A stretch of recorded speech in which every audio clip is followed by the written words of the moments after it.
देखें William Durant जो है वो एक फ़िलासफ़र है, वो ये कहते हैं कि अगर आप ज़िंदगी में कामयाब होना चाहते हैं ना, तो आप अपनी जो गलतियाँ उनको भूल जाएं।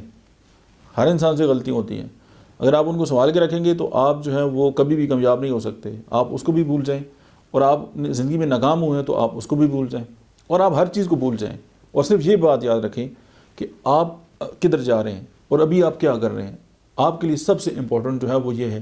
देखें, कल जो है ना वो आज से शुरू होता है। मुस्तकबिल के लिए लोग प्लानिंग करते हैं, बड़ा जो है वो जान लगाते हैं और सारा कुछ करते हैं, और बहुत से लोगों की जो प्लानिंग है वो सिर्फ स्केच की हद तक ही रहती है, लेकिन वो जो उनका पास्ट है ना वो उनको नहीं छोड़ता। उनकी नाकामियाँ उनको जो है वो घेरे रहती हैं, और उनकी जो है वो सारी चीज़ें जो हैं वो पकड़े रखती हैं, और उनको जो है वो कामयाब होने नहीं देती। ये बात कोई मैटर नहीं करती कि आप कहाँ से आए हैं, बात ये मैटर करती है कि आप कहाँ जा रहे हैं। मिलते हैं नेक्स्ट वीडियो में।